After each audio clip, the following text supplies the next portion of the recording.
Baik, bismillahirrahmanirrahim. Assalamualaikum warahmatullahi wabarakatuh. Selamat pagi, salam sejahtera bagi kita semua. Kali ini saya akan membawakan tentang materi 6 aspek pengembangan anak usia dini. Sebelum masuk ke materi, kata orang tak kenal maka tak sayang, maka izinkan saya memperkenalkan diri.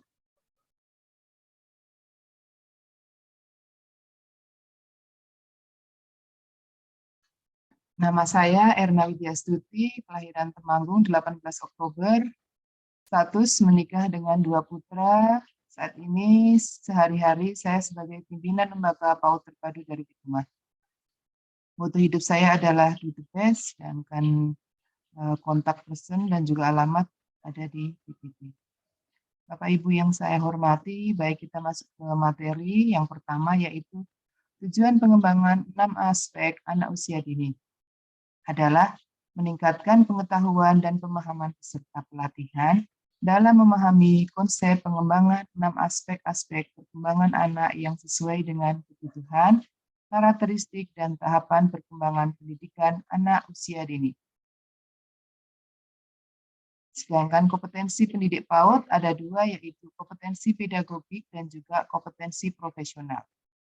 Kompetensi pedagogik sendiri, yang pertama, kompetensinya adalah merancang kegiatan pengembangan anak usia dini berdasarkan kurikulum. Subkompetensinya, memilih sarana kegiatan dan sumber belajar pengembangan anak usia dini. Yang kedua, membuat media kegiatan pengembangan anak usia dini. Yang ketiga adalah mengembangkan potensi dan kreativitas anak usia dini melalui kegiatan bermain sambil belajar. Kompetensi yang kedua yaitu profesional. Kompetensinya adalah merancang berbagai kegiatan pengembangan secara kreatif sesuai dengan tahapan pengembangan anak usia dini. Subkompetensinya adalah merumuskan tujuan setiap kegiatan pengembangan.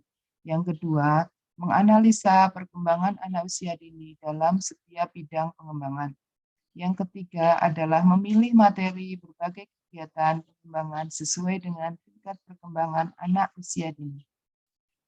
Yang keempat adalah mengorganisasikan kegiatan pengembangan secara kreatif sesuai dengan tingkat perkembangan anak usia dini.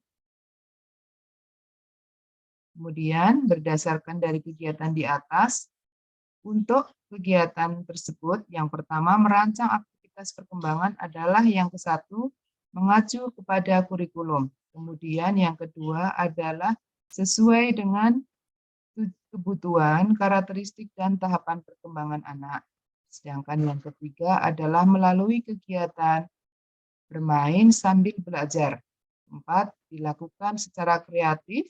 Dan yang kelima adalah menggunakan sarana belajar dan sumber belajar.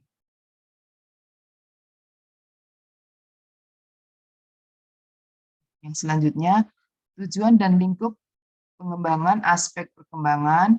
Yang pertama adalah program, yaitu menyusun program dan aktivitas pengembangan melalui kegiatan bermain pada berbagai aspek perkembangan yang sesuai dengan kebutuhan, karakteristik, dan tahapan perkembangan anak. Yang kedua adalah metode, yaitu memilih metode dan strategi pengembangan yang tepat dan sesuai dengan kebutuhan anak dalam berbagai situasi. Yang ketiga adalah media, yaitu merancang media dan sumber belajar yang sesuai dengan kebutuhan, karakteristik, dan tahapan perkembangan anak, serta keragaman potensi lokal. Yang keempat adalah menata lingkungan, yaitu yang memberikan kesempatan kepada anak untuk bermain dengan beragam jenis dan densitas main, sehingga dapat mengembangkan aspek perkembangan secara optimal. Sedangkan prinsip pengembangan aspek perkembangan anak, yang pertama adalah menggunakan pendekatan tematik, yaitu pengembangan aspek perkembangan anak usia dini yang dilakukan sebagai pendidik PAUD harus dan wajib menggunakan pendekatan tematik. Nah, pendekatan ini akan menyajikan ragam kegiatan pada berbagai tema sebagai konteks dalam proses pengembangan pembelajaran anak usia dini, yang memberikan isyarat bahwa pembelajaran tematik merupakan cerminan dari pembelajaran kontekstual dan tema yang merupakan konteks.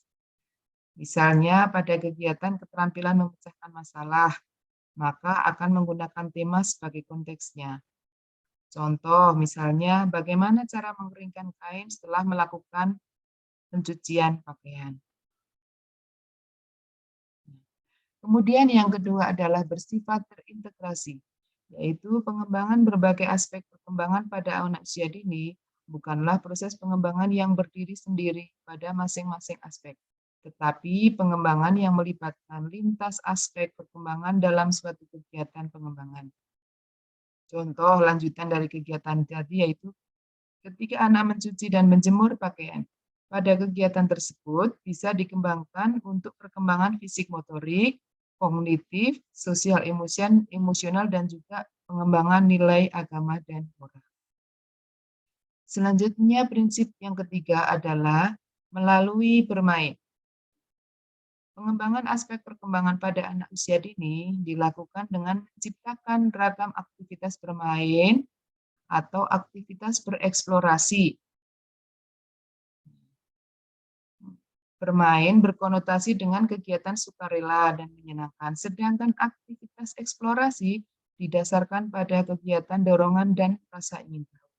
Prinsip ini menjadi penting dan mendasar agar upaya dalam proses pengembangan apapun yang dilakukan pendidik PAUD harus disesuaikan dengan kebutuhan dan karakteristik serta masa perkembangan anak dalam masa bermain.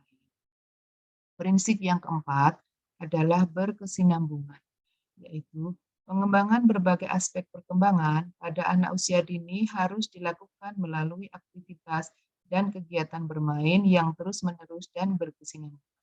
Artinya, kegiatan tersebut dilakukan berulang dan bahkan harus tetap dilakukan dalam beberapa tema.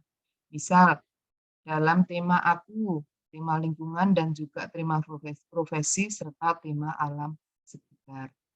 Hal ini akan memberikan pemahaman bahwa kegiatan pengembangan bukanlah kegiatan yang satu atau dua kali tuntas dalam membantu anak mencapai tahapan perkembangannya melalui kegiatan yang dilakukan terus-menerus dan berkesinambungan agar tercapai perkembangan anak yang optimal. Prinsip yang kelima adalah bermakna dan menyenangkan, yaitu pengembangan berbagai aspek perkembangan pada anak usia dini harus disusun dalam bentuk program dan aktivitas yang bermakna dan menyenangkan anak. Prinsip ini menekankan pada konsep bermakna untuk mengadopsi dan mengadaptasi prinsip belajar bermakna, agar proses dan hasil belajar menjadi tahap yang lama dan dapat dipergunakan secara fungsional. Nah, berikut adalah contoh-contoh kegiatan program aktivitas pengembangan. Yang pertama, pengembangan nilai moral dan agama. Contohnya ketika anak melakukan praktek wudhu, kemudian dilakukan dengan praktek sholat. Yang selanjutnya, pada program dan aktivitas pengembangan sosial emosional. Contohnya ketika anak antri masuk kelas dan juga antri bermain, kemudian pengembangan di sosial emosional yang lain adalah anak akan berbagi kepada ketika melihat temannya atau orang lain kesusahan. Yang selanjutnya adalah program dan aktivitas pengembangan bahasa. Yang pertama contohnya adalah dengan pengenalan buku-buku cerita, kemudian pengenalan bercerita dengan menggunakan alat bantu, baik itu buku, boneka, ataupun video. Yang keempat adalah program dan aktivitas pengembangan kognitif. Contoh-contoh kegiatan ketika anak dalam suatu kegiatan menyusun balok ataupun menyusun Lego, kemudian memecahkan masalah dalam penyusunannya. Yang selanjutnya adalah program dan aktivitas pengembangan fisik motorik, baik motorik kasar maupun motorik halus.